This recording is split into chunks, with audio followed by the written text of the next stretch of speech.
Yesu ashimwe bene data. Ndashuhuje kandi Cape Max abo turi kumwe muri kano kanya.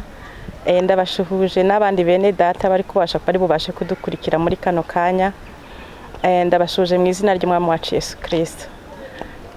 Rero yenda mbere yuko tujya kure, ni byiza yuko uganira n'abantu bakuzi bakumenya amazina, kuko iyo umuntu yakumenya izina biroroha cyane no kumenya n'ibindi ashaka kumenya kuri wowe, kuko yenda mugiye kumarana bitewe n'igihe muri bumarane.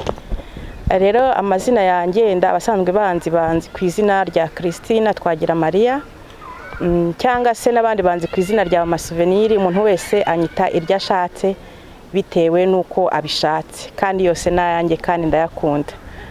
Rero uyu munsi tugiye kongera kuganira ku magambo y'Imana, kuko numva mu gihe gisigaye cyanjye cyo kuba ku isi nta bindi biganiro ngomba kugira usibye kugambira amagambo y'Imana, kuko amagambo y'Imana ni yadukiza kandi amagambo y'Imana yatubeshaho, kandi ni inshingano z'umuntu uwo ari we wese. Rero aka kanya kubera ko nko mbivuze ngo amagambo y'Imana, birakwiriye yuko ntajya mbere ntabanje kwiragiza Imana. Twiragiza Imana muri kano kanya, niyo navuga ntabarije, ahubwo Imana yacu ivugire muri njye nkuko yagiye ivugana n'abatubanjirije. Nanjye ndasaba ubukomezi buturuka kuri yo kugira ngo ivugire muri njye. Reka rero dusenge Imana. Uwiteka Mana ikomeye, urera kandi urakiranuka, uri umwami w'amahoro, wahozeho kandi uzahoraho iteka, ngo mbere yawe nta wabayeho na nyuma yawe nta uzabaho, uri uwa mbere ndetse ukaba n'uwa nyuma, Alpha na Omega. Data mwiza rero, ko watubwiye kuri mwiza kandi ukabera mwiza bagutegereje, natwe nkuko tugutegereje muri kano kanya, nyaguhora ku ngoma ducire bugufi imbere y'ubwiza bwawe, kugira ngo ubwo ngiye kumbura akanwa mvugana n'ubwoko bwawe, abari hafi ndetse n'abari kure, ijambo ryawe ryongera rimanuke, kuko ariryo ritanga ubugingo kandi rikiza kandi ribatura. Ukuri guturuka mu ijambo ryawe niko konyine kubasha kubatura umuntu kubyari mu base by'uburyo bwose. Nuko kano kanya nyaguhora ku ngoma, ubwo mbumbura akanwa ntabari nge, ahubwo abari we wivugira. Nuko iyo tuje imbere y'ubwiza bwawe ducira bugufi imbere y'ubwiza bwawe, kugira ngo tubure wowe uboneke, kugira ngo ushaka kwawe kuganze, kuko ijambo ryawe riravuga ngo Yesu Kristo kwisha gusenga, aravuga ngo dusenga nibyo ushaka abe mu isi nkuko kuba mu ijuru. Nuko nanjye ndasaba kugira ngo ubushake bwawe butangire kuba mu isi nkuko biba mu ijuru. Bisabye nizeye mu izina ry'Umwami wacu Yesu Kristo, amina. Haleluya. Ntago ntinze cyane, ariko ntago ari nabyiza ko gusenga cyane. Imana yacu si ngombwa ko twitabagura ibyuma, kuko ni Imana yumva, ngo kuko ngo ntabwo iri kure ngo y'umuntu uwo ari we wese, ngo abazayishakana umwete bazayibona bameze nk'abakabakabye. Ni ukuvuga yuko ukabakaba ikintu kiri hafi ya, ntukabakaba ikintu kiri kure yawe. Kandi yaravuze ngo nkunda abankunda, ngo kandi abanshakana umwete bazambona. Ni ukuri ukuzanye umutima wawe kose imbere y'Imana umwete, ibasha kukumva. Niyo mpamvu ntashidikanya muri kano kanya iri sengesho nsenze ibashije kuryumva, kuko najyanye umutima wanjye wose kandi nizeye ntashidikanya. Uyu munsi rero tugiye kuganira ku magambo atari magufi kandi atari na maremare, ariko nizere yuko ari bugire umumaro ku muntu uwo ari we wese wiyemeje gufungura umutima we, kuko ijambo ry'Imana rivuga ngo uyu munsi niwumva ijwi ryawe ntiwinangire umutima. Irindi rikavuga ngo dore mpagaze ku rugi ndakomanga, ngo niwumva ijwi ryanjye ugakingura, ngo nzinjira iwawe dusangire. Haleluya. Rero aya magambo tugiye gusangira muri kano kanya, rwose mwene data aho uri hose, hafi cyangwa kure, ihangana ufungura umutima wawe. Ijwi ry'Imana rakomanga ku mutima wawe. Kingurira Yesu Kristo kugira ngo uyu munsi aze musangire, aturi wawe. Umuntu mwasangiye ku meza amwe byanze bikunze muganira byinshi kandi by'umumaro. Aka niko kanya kawe rero, ntucikwe. Turaganira rero ku magambo avuga ngo kwitaba ijwi ry'Imana. Na kwitaba ijwi ry'Imana ndumva ari wo mu topic turi buvugeho. Umuntu yakwibaza, ese umuntu yitaba ijwi ry'Imana gute? Ese ijwi ry'Imana umuntu yaribwirwa n'iki? Ese iryo jwi riza rite? Ese hari ibintu byinshi wakwibazaho. Niyo mpamvu aya magambo turi buganire nk'intangiriro y'amagambo, ahubwo ni amagambo tuzakomeza tugenda tuganiraho. Ariko icyo nshaka kukubwira ko ijwi ry'Imana uhereye none n'iteka ryose, ni ijwi ritagiye ryorohera abantu kuryumva ngo bahite barimenya kandi basubize n'icyo ribasabye, kubera ko hari amajwi atatu umuntu agira mu gihe ari kumva, akabasha kugira ngo atandukanye hagati y'ayo majwi yombi uko ari atatu ngiye kuvuga muri kano kanya, kugira ngo umenye irirusha ayandi agaciro, noneho kurikurikira ni gute? Nuko wizera ugatangira kubaha no kugendera mu byo iryo jwi ryakubwiye. Hari amajwi rero, ijwi ry'Imana nyine of course niryo tubivugweho no munsi. Hari ijwi ry'Imana naryo rutayandi majwi yose, iyo ubashije kuryumva n'umugisha kuri wowe. Hakabaho n'ijwi rya Satani. Satani turamuzi ko ari umubi, turazi ko ari umushukanyi, kandi ahora arwanya ibyiza by'Imana. N'abantu babiri bameze nk'abari muri competition cyangwa se mu gupingana, kuko ibyiza Imana ishaka Satani burya aberaho kubisenya. Ubwo rero kandi Satani akorera muri twe igihe Imana itangiye kuvugana nawe. Ijwi rya Satani naryo ntabwo riba riri kure yawe, kuko riba riri hafi kugira ngo ritangire gusenya no kuburizamo imigambi y'ibyiza Imana ifite kuri wowe. Hakabaho n'ijwi ryawe bwite. Ni ukuvuga ngo ijwi ryawe bwite rigendera ku byuzi cyangwa se wabonye. Hari ibyiza uzi wabonye, hari n'ibibi uzi wabonye cyangwa se waciyemo. So iryo jwi ryawe rero naryo iyo utangiye kumva ijwi ry'Imana n'irya Satani n'iryawe rizamo aho hagati aho ngaho. Noneho hakabaho gupezanya. Hamara gupezanya, yabayeho gupezanya rero ni hahandi Imana reka mvuge ku ijwi ry'Imana first. Ijwi ry'Imana ni ijwi ry'Imana rizana ibyiringiro muri wowe. Ijwi ry'Imana ni ijwi ry'Imana ritanga umudendezo. Ijwi ry'Imana ritanga ubudahangarwa kuri wowe. Ijwi ry'Imana ritanga ubuzima bushya muri wowe. Iyo ubashije kuryumva byanze bikunze ugira ubudahangarwa n'umudendezo utigeze kugira mbere. Yenda reka nsome ijambo rimwe riboneka muri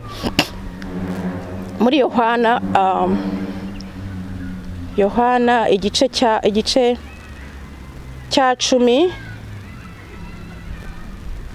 igice cya 10 uhereye ku murongo 27. Reka ndisome. Haravuga ngo Yohana 10 umurongo 27 ugakomezaho gato. Reka ndisome. Haravuga ngo intama zanjye zumva ijwi ryanjye, nanjye ndazizi. Ni ukuvuga ngo intama z'Imana ni umuntu uwo ari we wese wamaze kwizera Imana, yamara kwizera Imana agatangira kuyumva ndetse no kuyumvira no kuyubaha. Icyo gihe utangira guhita umenya ijwi ry'Imana byanze bikunze, kandi Imana nayo irakumenya ikamenya kuri uwayo, ikamenya kuri intama yayo, ikamenya kuri umwana wayo. Igihe cyose ivuganye nawe ntubasha gushidikanya kuri iryo jwi. Ngo ndazizi kandi zirankurikira. Yes, iyo wumvishe ijwi ry'Imana byanze bikunze, wamashije kuritandukanya n'irya Satani, Imana ibasha kukumva kandi ubasha naye gukurikira Imana. Nuko igihe cyose Imana ivuganye nawe byanze bikunze urayumva kandi ugakurikira ibyo ikubwira, ugakurikira ibyo igusaba. Wakomeza ku murongo wa 28 ngo nziha ubugingo buhoraho.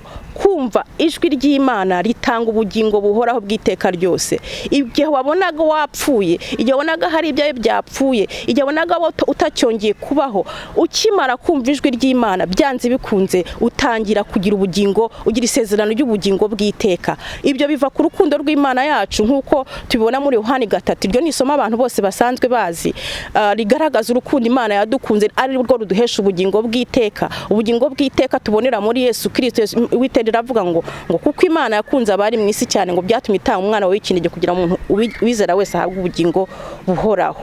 Ubu bugingo rero buhoraho butangwa n'Imana yacu, kandi muri kino gihe cyacu twebwe ntabwo tukibona kubera ko twatambye ibitambo nk'ibyatambwaga kera. Yesu yaradutambiye. Ntabwo tubona kubera ko twazamutse imisozi kurusha abandi. Hoya, nta kintu na kimwe kiduhesha ubu bugingo bw'iteka uretse ngo kwizera byonyine. Ngo wizeye ngo agahabwa ubugingo bw'iteka. Biciye mu kwizera uyu Yesu Kristo watanzwe kugira ngo abe igitambo aducunguze amaraso yiwe ku musaraba. Reka nkomeze nsome ngeze hepfo. Ngo ntizizarimbuka na hato. Ukimara kumva ijwi ry'Imana ugira ubudahangarwa, nta kintu cyagukoraho, nta kintu cyakuvanaho, nta uzazivunura mu kuboko kwanjye, nta muntu ushobora kugukura mu maboko y'Imana yacu, kubera yuko wamaze kumva ijwi riguhamagara, wamaze kumva ijwi rikuremera ibyiringiro, wamaze kumva ijwi rikwereka yuko nubwo watekerezaga ko upfuye ariko kugifite ubugingo bw'iteka. Ubwo bugingo bw'iteka nabivuze bubonerwa muri Yesu Kristo watanzwe kugira ngo umuntu wese umwizera abone ubugingo bw'iteka. Ngo data wazimpaye aruta bose, nta ubasha kuzivunura mu kuboko kwa data. Aleluya. Ngubwo ubudahangarwa, ngubwo ubuzima ubona bushya, ubugingo bw'iteka ubona bundi bushya ukimara kumenya kumva ijwi ry'Imana yacu, ugira ubudahangarwa ku buryo nta muntu nta n'ikintu na kimwe gishobora gukura mu maboko ya data wa twese. Ni ukuvuga ngo rero kugira ngo ubashe kumvira ijwi haracyari n'ijwi rya Satani.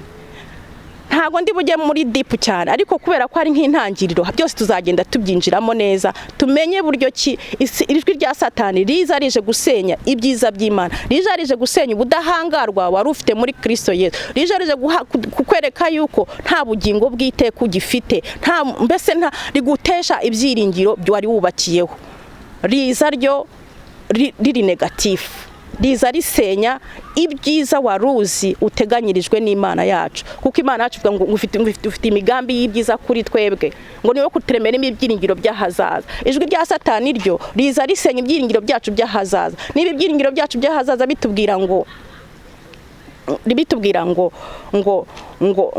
nta muntu uzatuvunura mu maboko ya so ya data wa twese uri mu ijuru. Ijwi rya Satani ryo riza ribisenya rikubwira kwereka uburyo birangiye bitanashoboka, nta n'ikintu giteze kongera kubona. Niba ijwi ry'Imana rikubwira ko ufite ubugingo bw'iteka buhoraho muri Yesu Kristo, ijwi rya Satani ryo riza rikwereka ko byarangiye nta kigishobotse.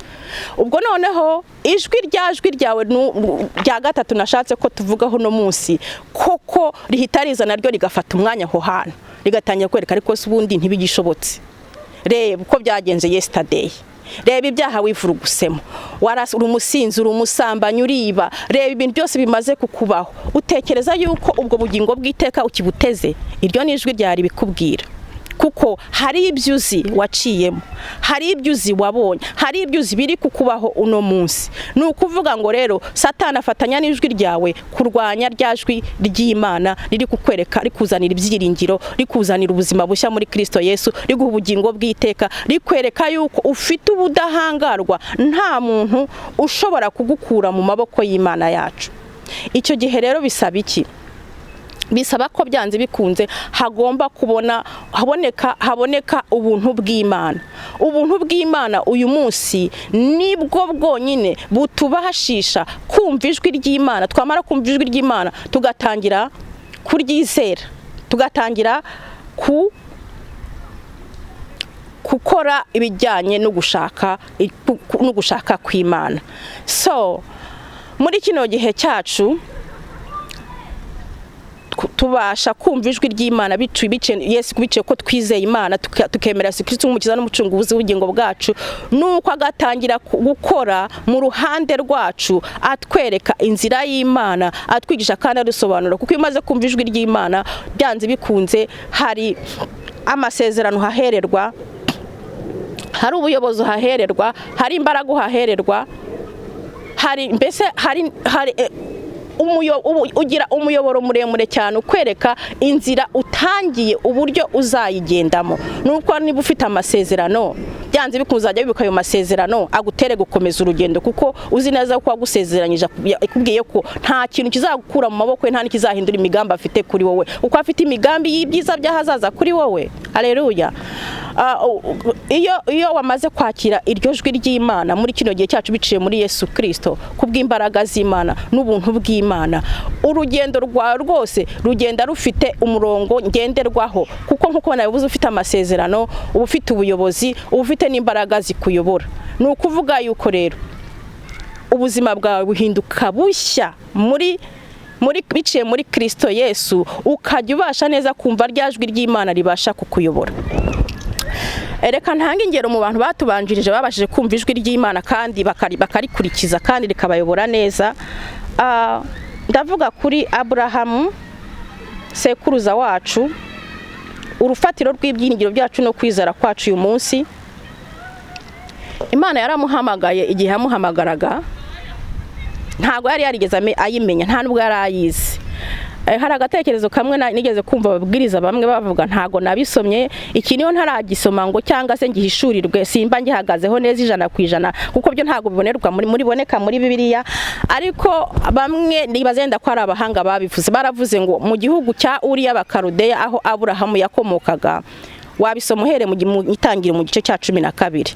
Ntago ndi bujye deep cyane, ariko uko tuzagenda tugane hari byinshi tuzadukomozaho kandi bikiza ubugingo kandi bihereza ubwishingizi umuntu wese azagira akumva uwari we mu Mana yacu, akajya amenya n'Imana avuga ni yariyo. Nuko umunsi umwe ngo Aburahamu ngo mu gihugu cy'iwabo cyari igihugu kiramye ibigirwamana, ngo se ndetse Isetera ngo yari umubaji w'ibigirwamana bacuruzaga. Noneho Aburahamu we ngo yajyaga acuruza ibyo bigirwamana, ngo aha acuruje ngo akajya babwira ngo muze mugura imana zimbura mumaro, muze mugura imana zimbura mumaro. Ndacyari mu bushakashatsi kugira ngo nzabona aho ibyo bintu byanditse, nabyumvanye umuntu sindabisoma neza ngo menye koko byabayeho. Ariko ibyo ndi kuvuga hano uburyo Imana hamagaye Aburahamu ikagira iby'umusezeranya byo biranditse, narabisomye kandi ndabyizeye. Naka mbitanze nk'agatekerezo. Hari abantu benshi bigisha bakoresha ibitekerezo. Iyo wigisha hari igihe ukoresha imfashanyigisho zitandukanye, zimwe zihagazeho izindi utazihagazeho, ariko biba byiza udahagazeho akenshi na kenshi uzikoreye ubushakashatsi. Niyo mpamvu nanjye mvuze ngo iki gitekerezo singifiteho ubushakashatsi,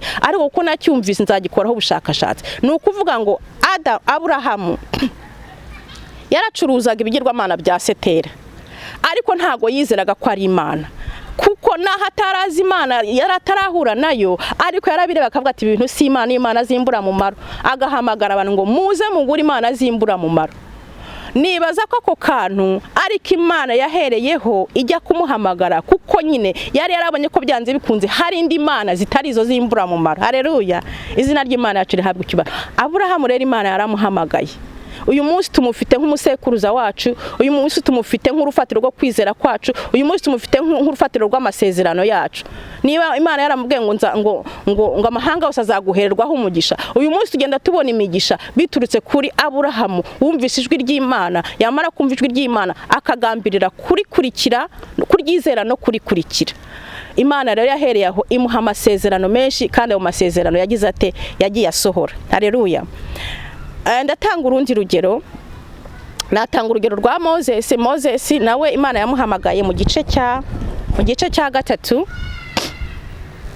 Nawe yumvishe ijwi ry'Imana atarigeze aryumva mbere ya hose, ariko byanze bikunze Imana ijya kuguhamagara hari ishyaka rimwe na rimwe iba yabonye muri wowe ikariheraho, kukubona ko uri umukozi w'umumaro ifite ikizagukoresha. Haleluya. Moses rero nawe Imana ijya kumuhamagara, kanshaka aho aboneka kubera gucunguza uburyo umwete muratubabarira, tuzajya tubabwira igice amagambo amwe namwe muyasome namwe. Ni nabyo byiza nibwo umuntu akura mu buryo bw'umwuka, nawe amagambo urayishakira ukayasoma, hanyuma rero ukagira no guhishurirwa guturutse ku mwuka wera birenze uko nge nagusobanurira. Haleluya. Iyo usomye mu gice cya 3, Imana iho yahamagaye Moses.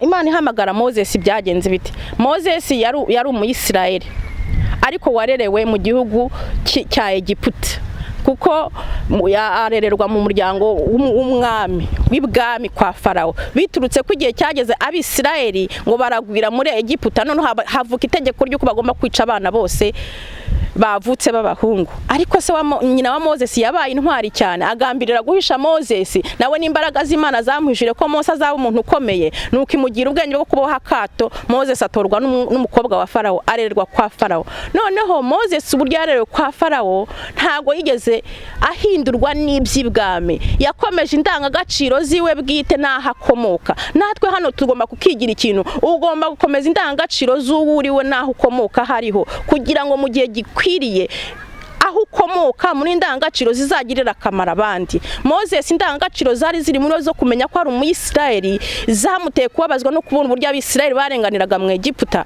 Umunsi umwe ngo ari kugenda agenda asanga abo basore ngo bari kurwana, agira atya ashaka kubakiza, agira ibyago yicamo umuntu umwe muri abo ngabo, agira ubwoba ngo yongeye guhita ikindi gihe abo abantu yongeye gusanga barwana, ashatse kubakiza, ahubwo bamukondana kumushinja ibyo yakoze kera kandi ari kubakiza. Uyu munsi hari ibyiza ushobora gukora ushaka gukiza abantu, ariko noneho bikakubera umushinja kugira ngo yenda bikaba byagushyirisha no mu kaga. Noneho Moses akimubwira avuga ati aba bantu bameze uku nguku bizanatinda bigera ibwami birangire ngiriwe nabi. Agira ubwoba ahera ko arahunga. Nashakaga kuvuga yuko Moses igihe yahungaga Imana yaramaze kubona ishyaka riri muri we mu by'ukuri ryo kuzakiza ubwoko bwayo bwari buri mu makuba, bwari mu byago. Izo ni izindi nkuru ndende cyane, ariko uko Imana izajya imfasha tuzajya tubiganiraho, kuko ni rwo rufatiro umuntu aheraho agakomera, noneho ukaba urutare rutanyeganyega kuko ubasha guhamya ibyo wizeye.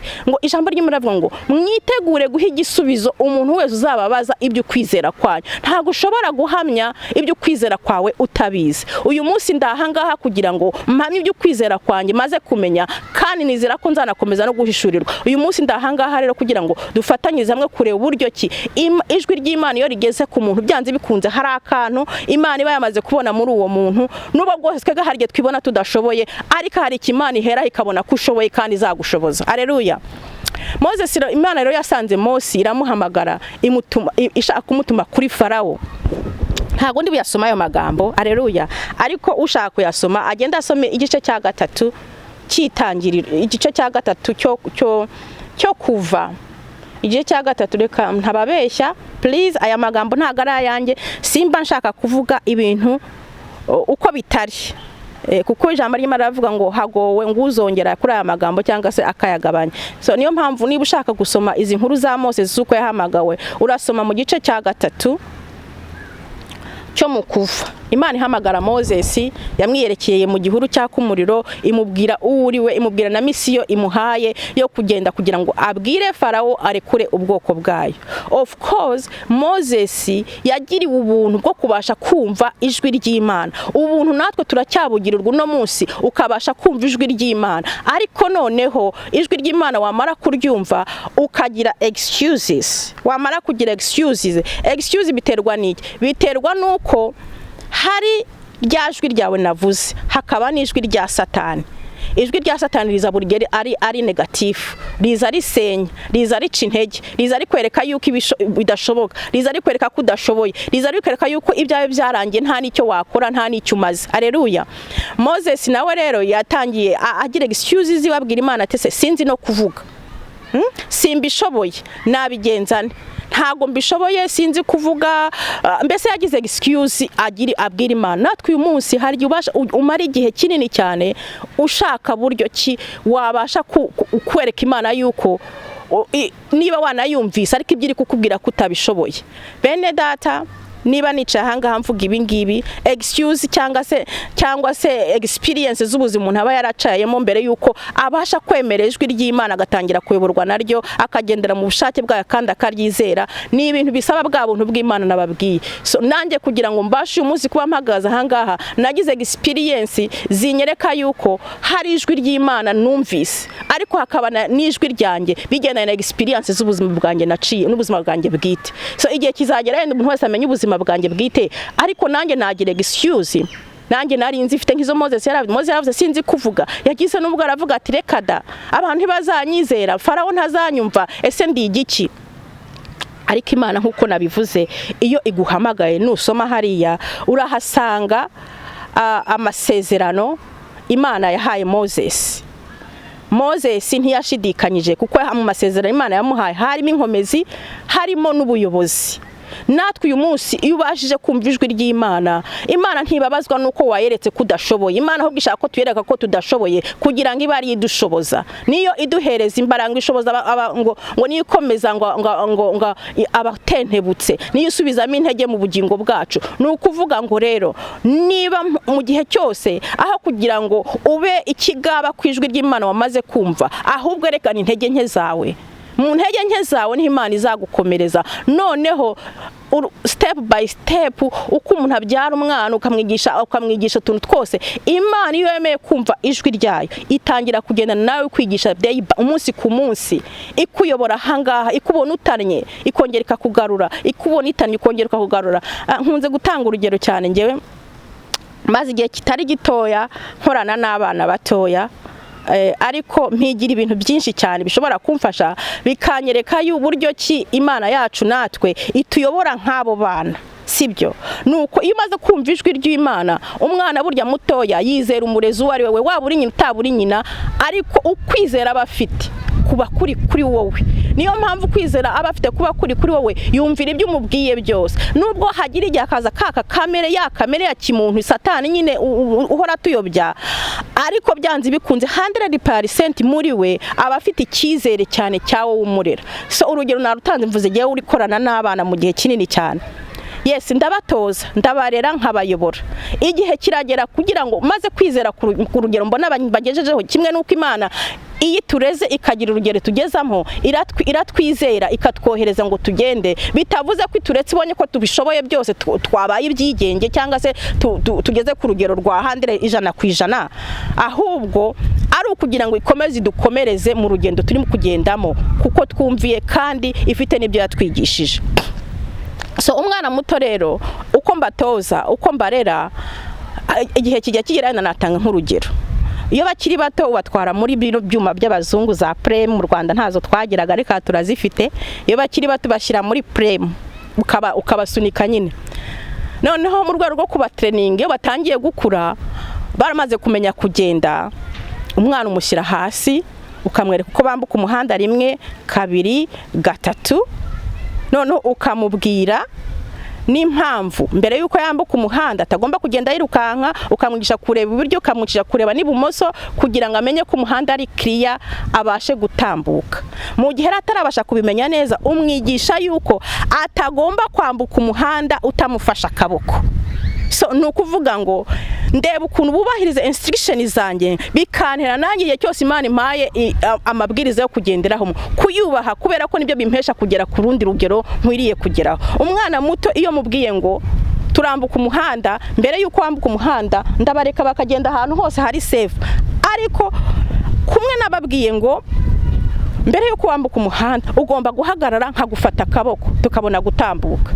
Abana icyo kintu kubera kwizera bafite muri no kunyumvira, buri gihe nta mwana ushobora kwiruka ngo yambuka umuhanda atabanje ngo ahagarare ngo mufata akaboko. Nukuvuga ngo natwe ntago dukwiye kugira confidence igihe Imana itangiye kudutereninga twabaje kumva ijwi ryayo. Ntago dukwiye kwiyumvamo confidence zirenze yuko tugikeneye kwituyobora cyangwa kwitwigisha. Igihe cyose ugomba kugira umupaka waho ugera kugira ngo wongere guhabwa inkomezi n'ubuyobozi buturutse ku Mana yacu. Abana rero barumva bakumvira. Natwe mu maso y'Imana tuba tukiri abana, tuba dukeneye kuyoborwa umunsi ku munsi.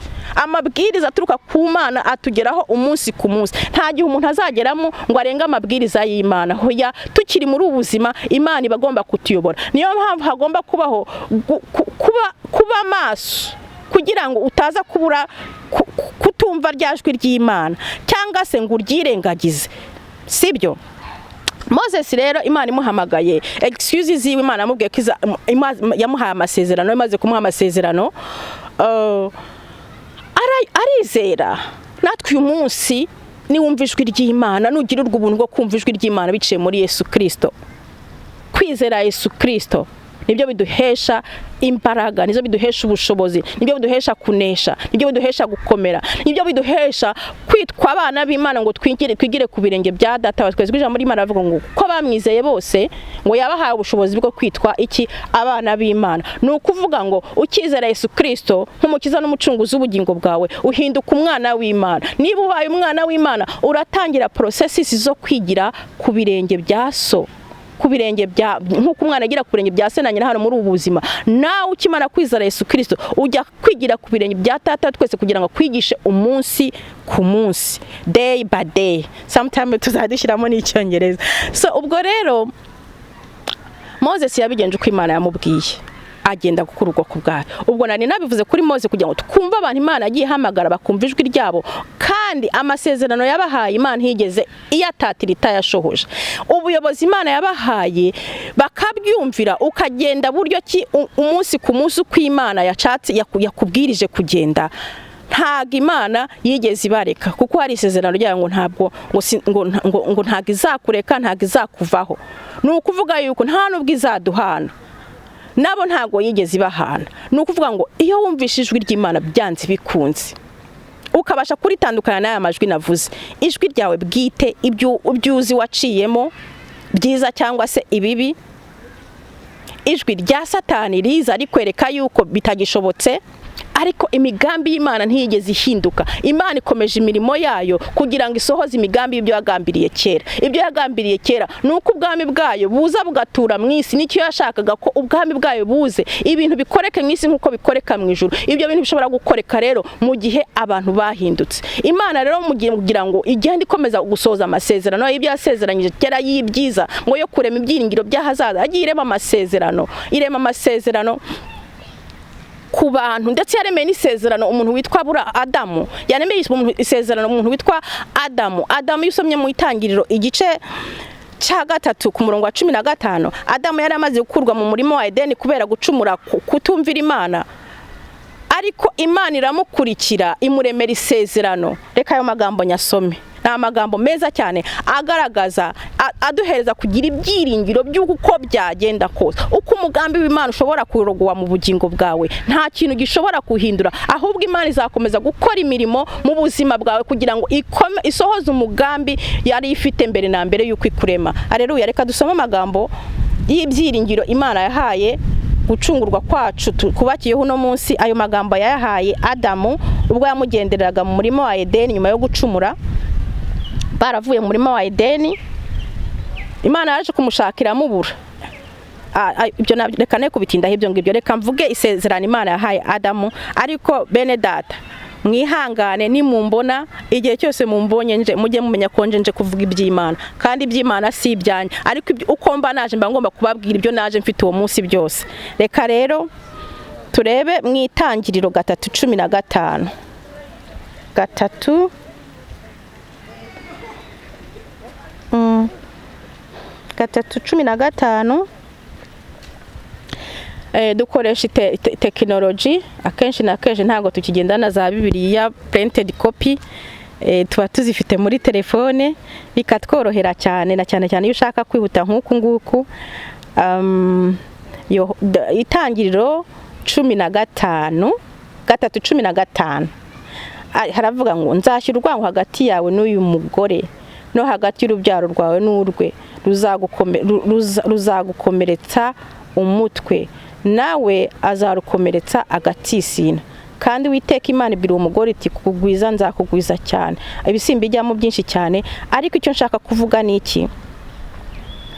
Reka mperenda kuri 14. Uwiteka Imana ibwira inzoka iti kuko ukoze ibyo uri kivume kirengeje amatungo yose n'inyamaswa zose. Imana yavumye inzoka kubera ubushukanyi yagize ari we Satani, umugome wacu n'uyu munsi, ngo zo mu ishyamba zose uzajya ugenda ukururinda, uzajya urya umukungugu iminsi yose y'ubugingo bwawe. Nzashyira urwango hagati yawe n'uyu mugore no hagati y'urubyaro rwawe n'urwe, ruzagukomeretsa umutwe. Ibi ni ibintu bigaragaza cyane ko Satani uko yagambirira kukuyobya kose, uko yaguca intege kose, mu mugambi w'Imana ntafite imbaraga zo gutsinda, mu mugambi w'Imana ntafite imbaraga zo kugukubita hasi, kuko redi wahawe ububasha n'ubushobozi bwo gukomeretsa umutwe.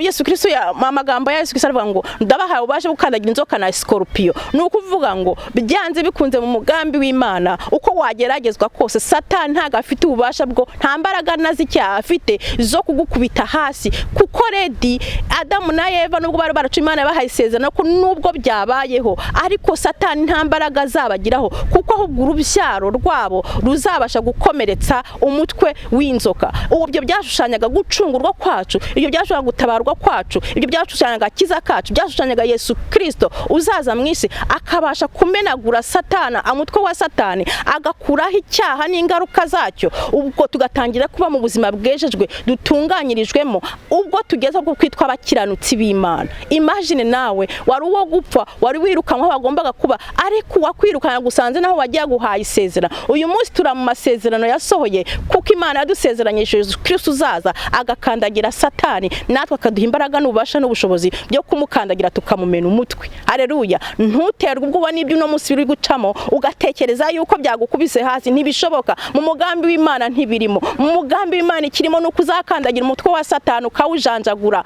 nuko ukagenda wemye. Mu mu budahangarwa bwa bundi twabwiwe kare ngo nta kintu kizagukura mu maboko, ntikizakukuvuna mu maboko y'Imana, kuko ku Mana umugambi wawe ni ukugira ubugingo bw'iteka, ni ukugira ubugingo buhoraho. Iri sezerano ryarasohoye, risohorera mu gihe cyacu. Iyo utsomye muri ntabwo ndababwira ngo uyu munsi naje nje kuvuga nko gukora intangiriro y'ibintu tuzaganira kenshi inshuro nyinshi cyane. Isezerano ryasohoye rya Mesaya wari warasezeranyijwe, ryasohoye ubwo marayika yagendereraga mbere yuko agenderera Mariya, agenderera n'umuryango wa Elizabeth n'umugabo we Zakariya. Nabo bari bamaze igihe kinini cyane barategereje urubyaro. Umunsi w'iteka Imana yabagendereraga ibabwira yuko ibagiye kubaho umwana w'umuhungu uzaba integuza y'umukiza n'umucunguzi w'ubugingo bwacu. Mesaya wari warasezeranijwe. Abo bantu bumvishe iryo jwi bararyizera, barategereza, babona koko birasohoye. Yohana aravuka, Mariya nawe ijwi ry'Imana ryaramugendereye mubwira ko agiye gusama inda. Umwuka wera azamugendera agatwita umwana w'umuhungu uzakiza abantu bari ku isi ibyaha byabo. Ijambo ry'Imana ngo dore ntama w'Imana dore ukiza ibyaha by'abantu bari mu isi. Uwo yari Yesu Kristo. Mariya igihe cyaragiye iryo sezerano rirasohora, Mariya abyara umukiza wacu ari we Yesu Kristo. Elizabeth mwene wabo abyara Yohana. Yohana yumvira ijwi ry'Imana ryamuhamagara ataravuka, yumvira ijwi ry'Imana ryamuhamagara akaryumvira. Amaze kuvuka agambira gufata inzira y'ubutayu, agambira gufata inzira y'ubutayu aho Imana yamwigishirije guhamagara abantu kwihana kugira ngo baze kongera kwiyunga n'Imana yacu. Haleluya. Uyu munsi nawe Imana iraguhamagara kugira ngo wongere wiyunge nayo, ugaruke mu masezerano, kuko amasezerano Imana yadusezeranyije abayumvira, abayizeye aracyadutegereje. Uyu munsi niyo mpamvu ubona nicaye ahangaha, hari n'abandi bari hirya no hino. Uyu munsi tuba tugira ngo abantu bazi bagaruke mu masezerano, bagaruke mu migambi y'Imana, kuko imigambi y'Imana ari y'ibyiza kuri twe, kandi iyo Mana irayikomeje. Imirimo ikomeje gukoreka kugira ngo imigambi y'Imana yacu isohore. Ndahangaha kugira ngo mpagarare mu mwanya wo guhamya ibyo nizera bigaragaza yuko imigambi y'Imana muri twe yagambiriye kera, n'ububasha n'ubushobozi yaduhaye bigishoboka. Haleluya. Yohana rero yumviye ijwi ry'Imana, nawe aba mu butayu. Ubabisoma mu gice cya 3. Aba mu butayu ahamagarira abantu kwihana.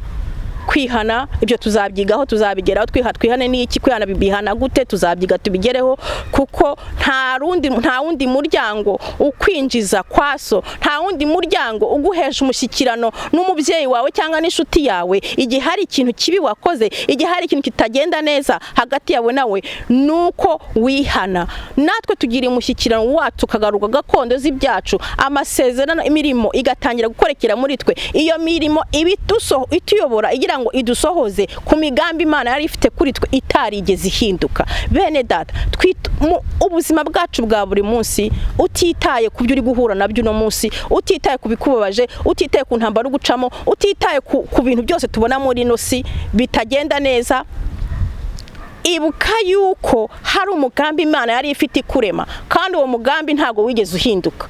Uracyari piwa. Igikenewe ni nuko ubasha kumvira ijwi ry'Imana riguhamagara, rikwereka imirimo y'Imana myiza muri wowe, kugira ngo rigusohoze ku mugambi w'Imana yacu. Nuko uvuga ngo irembo ni irihe? Nuko Yohana yaje ahamagarira abantu kugira gute? Kugira ngo bihane, bongere bagire umushyikirano na Data wa twese, bizere. Nuko nibamara kwizera bahinduka abana b'Imana, Imana Data wa twese itangire kukurera nk'umwana wayo, ikuremera amasezerano, wongere kumva amasezerano. Uyu munsi abantu benshi bacumujwe n'amasezerano, kandi nyamara amasezerano acumuje abantu muri kino gihe ni amasezerano yo kwikunda. Nta sezerano rijyanye n'iby'Imana yakubwiye wigeze uhangayikira ngo ribore kudasohora. Ni ukuvuga ngo amasezerano bwite yewe nyita amasezerano yo kwikunda.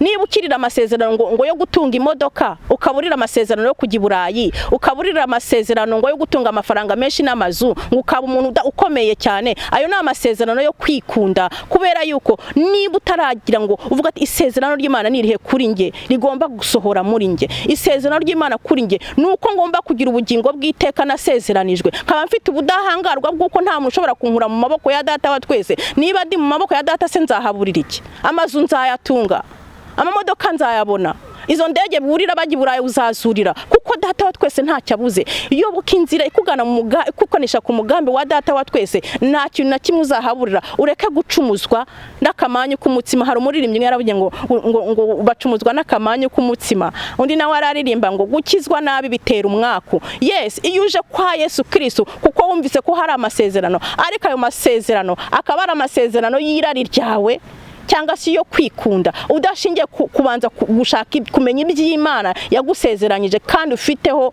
ububasha. Nta muntu ushobora kubikubuzaho, nta muntu ushobora kubiguhezaho. Nguko uko ugiye mu mwanya kugira ngo Imana isohoze imirimo myiza y'ibyo yagambiriye gukora muri wo, kuko ari umugambi wayo. Aleluya. Yohana yabaye mu butayu, hamagarira abantu kwihana kugira ngo biyunge. Ababyumvise baraje, abatarabyumvise nabo n'uyu munsi turabafite, n'uyu munsi barahari benshi cyane. Ariko icyo nshaka kubabwira cyo nuko bene data, umushyikirano n'Imana data wa twese urakenewe. Uko wumva nta kintu cyagutandukanya n'umubyeyi wawe, ugahora usagasira relationship hagati ya so na nyoko, ko nta muntu waza cyangwa ikintu cyagutandukanya nabo, buryo ugahora wumva mwabakoroza, niko na data wese twashaka uyu munsi. Aragushaka, aranshaka ngo mugirane umushyikirano bwite. Ntago ari umushyikirano rusange. Hari amatorero dukomokamo, hari imiryango dukomokamo, hari n'inshuti dufite ku mpande no ku mpande. Abantu bose tugiye dufite relationship, ariko Imana yo yonyine ishaka ko ugirana umushyikirano bwite nayo udashyize undi muntu hagati yawe nayo. Usibye ko umuntu ugomba kuba hagati yawe n'Imana ni Yesu Kristo wenyine, kuko twongera kwitwa abana b'Imana biciye mu kwizera Yesu Kristo. Aleluya. Yesu Kristo uduhesha ububasha bwo kongera kwitwa abana b'Imana, nuko tugatangira kugendana na data wa twese. Hanyuma rero byashoboka bite? Bishoboka igihe cyose tumenye yuko twakoze nabi, twakoze ibyaha, twagiye kure y'Imana yacu. Ariko naho twagiye kure y'Imana yacu, imigambi y'Imana cyasohorezwa muri twe. Abantu uyu munsi bariho barahaguruka bagahamagarira abantu kwihana, nkuko Yohana umubatiza ahagurutse mu butayu, abantu bose bakajya baza bamusanga. Nuko ababyumvise koko bakemera bakihana, nuko igihe kiragera Yohana asohoza umurimo we, igihe kiragera Yesu araza asohoza umurimo we mu gihe gikwiriye. N'uyu munsi nibwo buzima tugiye kubamo, kandi nibyo dushaka ko tuvugaho cyane muri kino gihe. Nicyo dushaka kuvugaho cyane, kugira ngo abantu benshi bajya bibwira ko bumva ijwi ry'Imana, abantu benshi bajya bibwira ko bafite umushyikirano n'Imana, ariko wareba ugasanga ijwi uwo muntu yumvise si ijwi ry'Imana. Ijwi umushyikirano avuga afitanye n'Imana si umushyikirano w'Imana, kuko hari ibindi byinshi cyane amajwi ari kumva aracyavangavanze, ntabwo aragira bya byiringiro mbese bimutera guhamya by'ukuri abihagaze akavuga ati iki kintu ndakizeye 100%, nubwo umuntu yamfatiraho icyuma sinteze kuzabihakana. Aleluya. Kugira ngo nanjye ngere ku rugero rwo kwizera ko hari amasezerano agendanye n'imigambi y'Imana yagambiriye kuri nge mbere y'uko indema, byamfashe igihe kinini cyane. Habaye intambara yo kugira ngo habeho kurwana no kugira ngo mpitemo ijwi ry'Imana koko ndikurikire, ngizere kandi ndikurikire, nange kumvira irya Satani. Ni urugendo ruba rurerure cyane, kuko nkuko nabibabwiye, iyo imaze kugendana n'Imana ikwigisha day by day, umunsi ku munsi ibiri kukwigisha. Satani nawe yikinza ahandi hantu kugira ngo abagire ibyo yangiza. Ariko icyo nakubwira cyo, iyo umaze kugira ibyiringiro bifite ubugingo, kwizera kwawe gufite urufatiro, waramaze neza kumva ko ijwi ry'Imana urizi neza 100%, ukaritandukana n'ayandi majwi yose.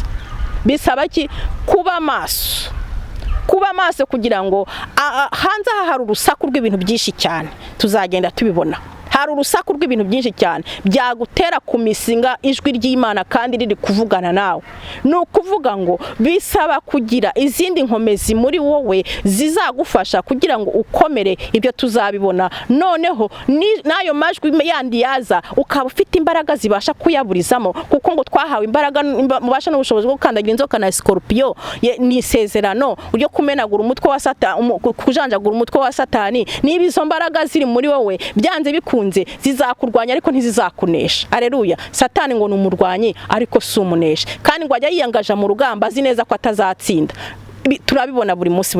Umuntu wese mu bugingo bwe, mu buzima bwe bwa buri munsi, ujye ubasha kureba ukabona ibyo Satani yakurwanyije, ariko bikarangira atakwegukanye. Nanjye byarangiye atanyegukanye. Imana ishimwe cyane ku buntu bw'Imana buri kuri nge. Ndasaba ubuntu bw'Imana buri kuri nge bwabonetse kuri nge, nkabasha gutandukanya ijwi rya Satani n'ijwi ry'Imana ndetse n'amajwi yanjye bwite y'ibyo narinzi cyangwa se nabonaga cyangwa se naciyemo, ariko none nkagira urufati rwo kuvuga ngo mpagaze ku ijwi ry'Imana ishobora byose.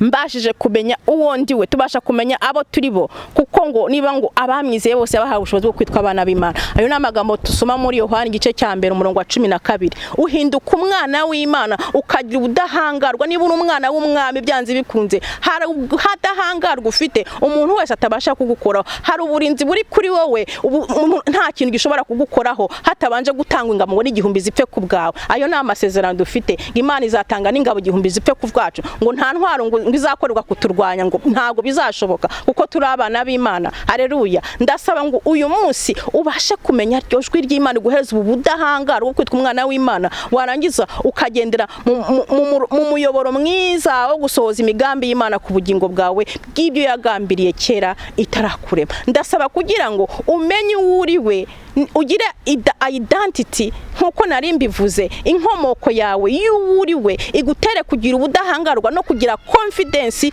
mu gihe gishoboka n'ikidashoboka, bitewe nuko hari uriwe. Ndeka nsoma ayo magambo kandi mba nangiye gusohereza hano hantu, kuko kumenya Imana neza nibyo biduhesha kumenya abo turi bo. Wamara kumenya uriwe ukagendera muri ubwo budahangarwa, ukagendera muri izo confidence, uzi neza yuko byanze bikunze hari ingabo nyinshi igihumbi zishobora kugutangirirwa zigapfa ku bwawe. Zijya zipfa buri munsi, zarapfuye mu bugingo bwanjye, nawe zizapfa mu bugingo bwawe. N'undi uri bwese ugifite intambara kurwana abo n'ibitero biri kuri wowe bimuriho uyu munsi, ndakumenyesha yuko ni wamara kumva ijwi ry'Imana ugatangira kuryizera, ugatangira kurikurikira, ukaryumvira, ukaryubaha, uzagira ubudahangarwa muri wowe, uzamenya uriwe kandi utangire kunesherezwa umunsi ku munsi. Haleluya. Reka nsome ayo magambo nari nshatse kuvuga, aboneka mu rwa mbere rwa Petero igice cya 2, akumenyesha uriwe neza. Havuye kuba witwa umwana w'Imana, reka nkubwire uriwe again.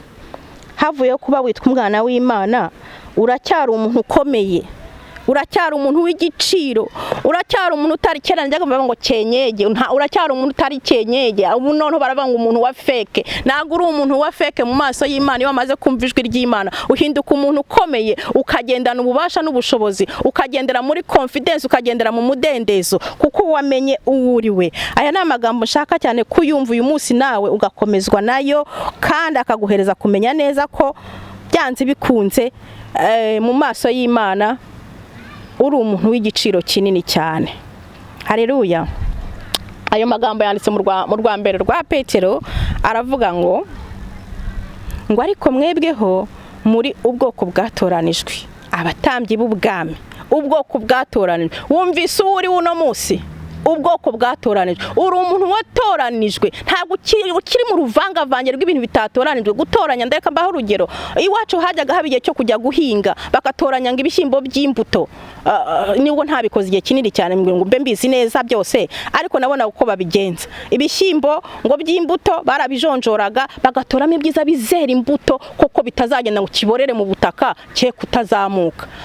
Natwe ubu turi ubwoko bwatoranijwe, ntabwo ushobora kubora, uri imbuto izera izindi mbuto, kuko watoranyijwe, ntabwo ukiri mu ruvangavange. Nguwo uriwe, iyo wamaze kumva ijwi ry'Imana ukaryizera, ukarikurikira, uhinduka imbuto izera izindi mbuto. Mfite ibyiringiro no munsi ko nanjye ndi imbuto ibasha kwera izindi mbuto, kuko natoranyijwe. Ndi umwana w'Imana, ndi ubwoko bwatoranijwe. Haleluya. Ntabwo nkiri umuntu wa cyenye wa feke wahariye. Hoya ye, nawe kandi nturiwe. Numara kumva aya magambo no munsi ukavuga uti hoya, nanjye kuvana amenye neza yuko ndi ubwoko bwatoranijwe, kandi ntacyo binsaba. Icyo binsaba nuko nizera gusa, nkamenya yuko Yesu Kristo yatanzwe kubw'urukundo rw'Imana yacu, ngo nuko umwizera wese agahabwa ubugingo bw'iteka.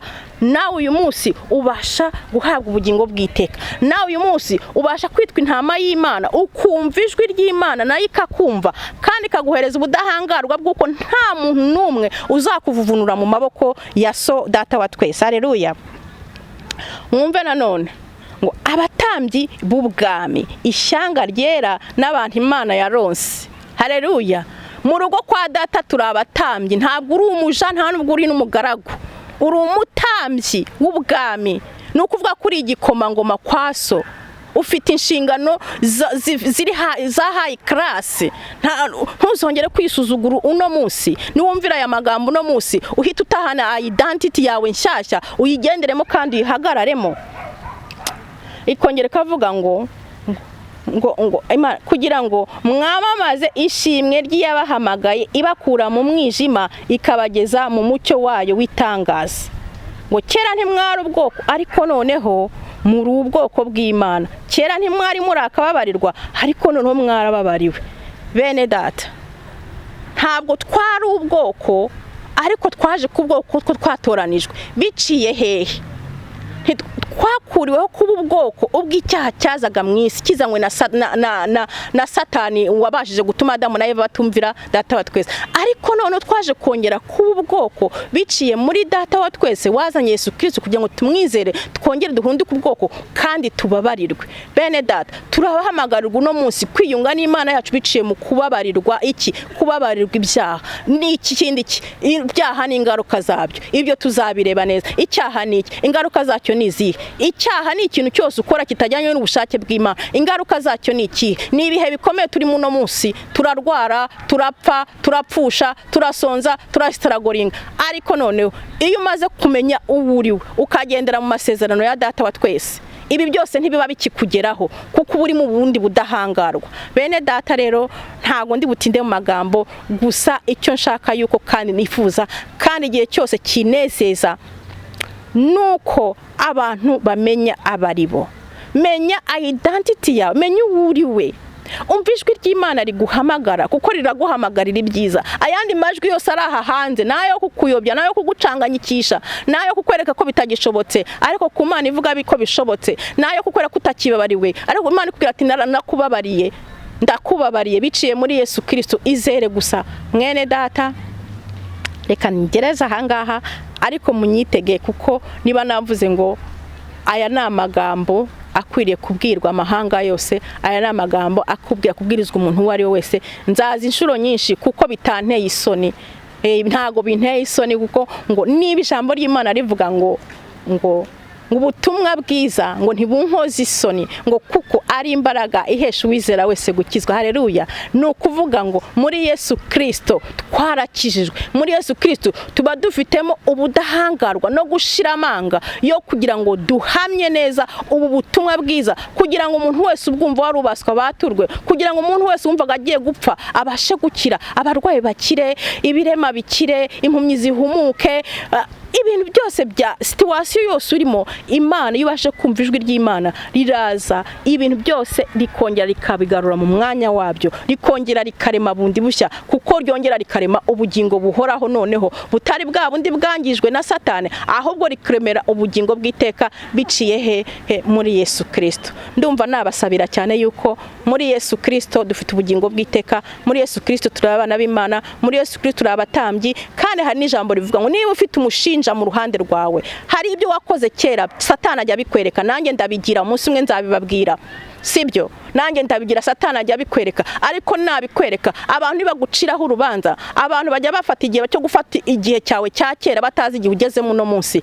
Hari ijambo riguhereza irindi nkome cyo kugendana umudendezo muri wowe, rikubwira ngo abari muri Kristo Yesu nta teka bazacirwaho. Ugenda urisome mu Baroma igice cya 8 umurongo wa mbere. Niba uri muri Yesu Kristo, nta muntu umukwiriye kuguciraho iteka, nta kintu na kimwe gikwiriye kuguciraho iteka. Nubwo warabamesinze kurusha abandi, ntago warusha Paulo, ntago warusha Maraya Rahabu, ntago warusha n'abandi bakoze byinshi by'ibi cyane. Muri Yesu Kristo ufite ubugingo bw'iteka, muri Yesu Kristo nta muntu ubasha kuguciraho iteka, muri Yesu Kristo uri icyaremwe gishya. Haleluya. Nukuvuga ngo uyu munsi umunezero wanjye, ibyishimo byanjye, nuko mbona abantu babatuka, nuko mbona abantu bamenya abo icyo bari cyo mu bwami bwa data wa twese, icyuri cyo kugira ngo ugendere mu mugambi mwiza Imana ifite kuri wowe utarigeze uhinduka. Nubwo ubona byinshi bishobora kukwereka ko wahinduye, ariko ntiwigeze uhinduka. Imana yacu iduhana icyubahiro. Nukuri ndanezerewe, ntangiye kuvuga aya magambo ntabwo akwira bugake. bwakwira bugacya, kubera yuko guhishurirwa ku munsi ku munsi, iyo ntangiye kuvuga aya magambo numva ndyoheye cyane, nkumva navuga bukira bugacya abantu bakandambirwa. Ariko bene da, sinifuza ko mundambirwa, kandi bimvuze umwuka w'Imana, ndasaba ngo izi mbaraga z'umwuka w'Imana zo tuzazivuga zigendera umutima w'umuntu wari we wese, zimutere gufungura uyu munsi Yesu yinjire iwawe asangire nawe, sibyo? Zitere gufungura umutima kugira ngo iri jambo ribe ryawe, nkuko nanjye naje kurivuga numva ari iryanjye, kandi zakomeza kuba iryanjye, kuko nta kintu cyamvunura mu maboko ya data, kandi nta n'ikintu natuma nemerera basha gutuma ntabasha kumva iri jwi nabashije kuvumbura, nawe warivumbura rikakuyobora umunsi ku munsi. Imana duhana umugisha muri Yesu Kristo, dukomeze kunezererwa. Ntimundambirwe, nzagaruka kandi nzakomeza ngaruka, kuko ndabakunda.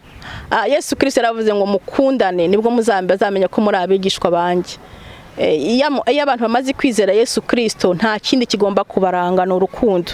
Iyo abantu bamaze kwizera Yesu Kristo, wumva amahirwe wagiriwe n'abandi bo bayagira, kuko ubwami bw'Imana si ahantu hibanga winyabya ngo ugende wenyine. Ikigaragaza ko umuntu yakiriye kandi yamenye ubwami bw'Imana, ashaka kuburarikira abandi, kuko ari ahantu heza ugomba kujyana n'abandi. Nanjye ndararikira abantu mu bwami bw'Imana, umunsi ko nabonye ko ari ahantu heza kandi ibyiza byanjye biriyo. Uwiteka apfundura umunsi ku munsi, arapfundura agakongera agafunga ibogisi, kongera akayuzuza, ejo mu gitondo akongera agapfundura ibyiza byanjye byose by'Imana kugira ngo isohoze ku mugambi. Ibifungura day by day, uko nkomeje kugenda nayo umunsi ku munsi ku mabwiriza yayo. Kwizera, izera Imana yacu, uyumvire, ukuyobore umunsi ku munsi, nibwo ubuzima bwawe buzaba ku murongo ugororotse, utitaye ku biri hirya no hino bikugose umunsi ku munsi.